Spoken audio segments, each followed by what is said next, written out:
Bienvenue à vous. Le temps vous est compté, donc je serai le plus bref possible et vous ferez le briefing habituel.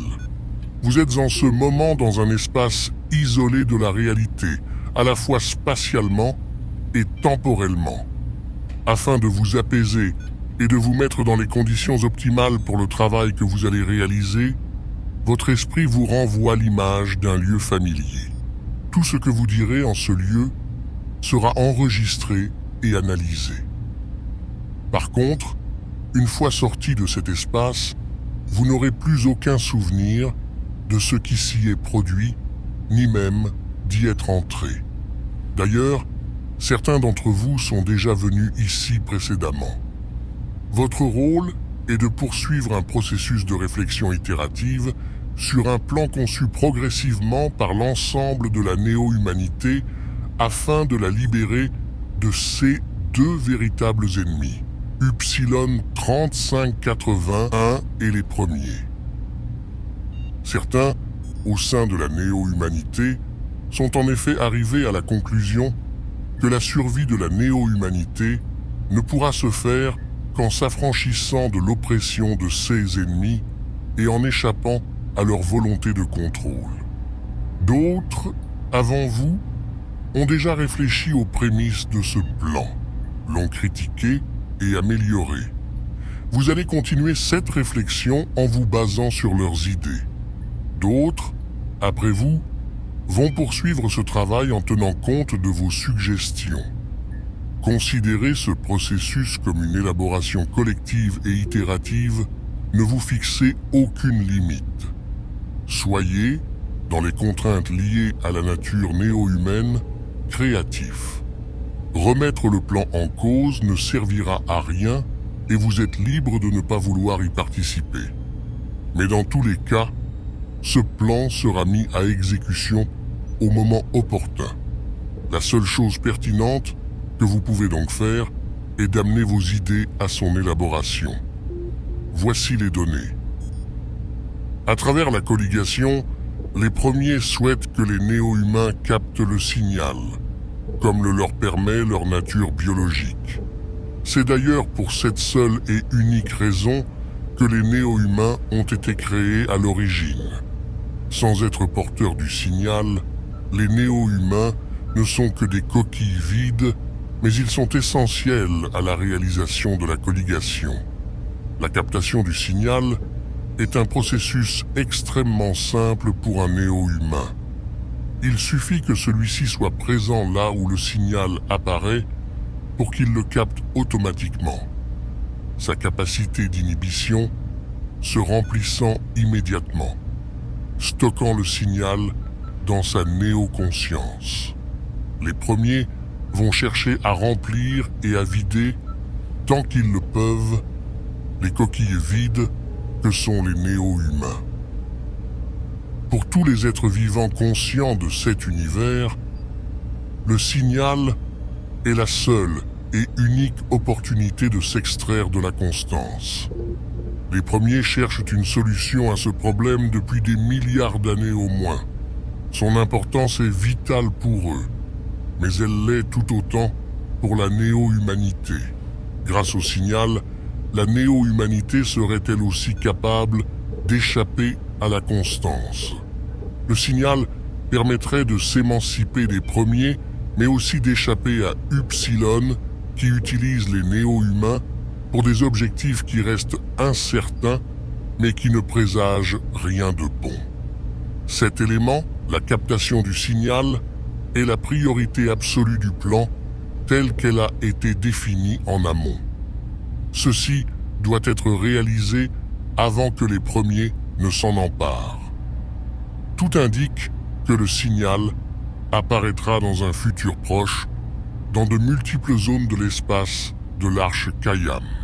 Le système des clics permet à la néo-humanité d'anticiper les lieux et les endroits où le signal va apparaître. Les premiers sont en train d'activer leur propre système de détection, mais il n'est pas encore pleinement opérationnel. La néo-humanité dispose donc d'une très petite marge de manœuvre pour les devancer. Selon toute vraisemblance, cette possibilité est ténue. Le système d'activation du bouclier Nindu, mis en place par les ancêtres des Simiens, a été en partie décodé. Seules 3 planètes disposent d'un tel système: Bati, Keizise et Mahatra. Les limites de ce système ont déjà été établies lors du précédent conflit opposant les premiers aux simiformes. Face aux armes des premiers, il offre une protection de quelques jours tout au plus.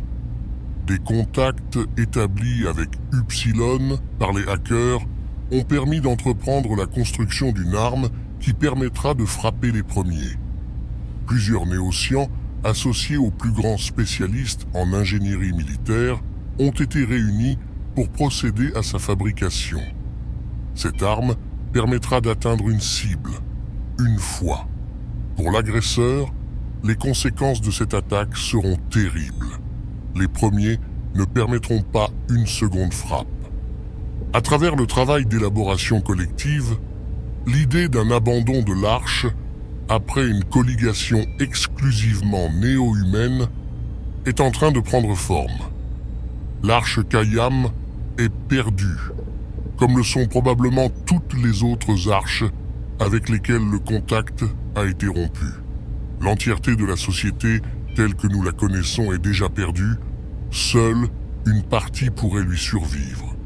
Si la volonté de sauver l'ensemble de la néo-humanité est honorable, c'est une utopie qui ne permettra pas la réussite du plan.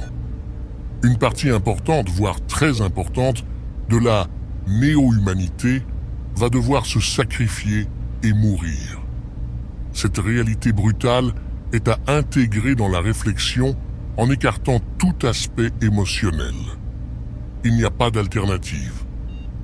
Plusieurs des architectes de l'entreprise à laquelle vous êtes en train de participer ont accepté l'idée qu'il leur faudrait renoncer à leur vie individuelle afin de sauver l'existence néo-humaine.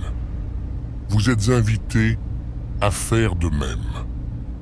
Sur base de ce qui vient d'être exposé, nous vous invitons dès maintenant à entamer votre travail de réflexion. Concentrez-vous sur les points suivants par ordre d'importance. 1. Comment réaliser une colligation exclusivement néo-humaine? 2. À quel moment faut-il activer les boucliers Nindu? 3.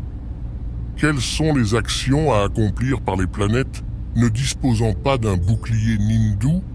4. Comment échapper au premier lors de l'abandon de l'Arche? 5. À quel moment faut-il utiliser l'arme développée sur Katara? 6. Quel est le pourcentage maximal de vies humaines qui peuvent être sacrifiées dans l'opération d'abandon? 7. Quelle valeur la néo-humanité doit-elle emporter avec elle? 8. Quelles devraient être les précautions à mettre en place lorsque ce plan sera annoncé à toute la néo-humanité? Lorsque vous entendrez un son aigu, il vous restera 10 minutes pour tirer vos conclusions. Votre conversation sera ensuite analysée par une intelligence artificielle qui se chargera de la transmettre à vos successeurs. L'heure est historique. Soyez dignes des espoirs qui sont placés en vous. Merci.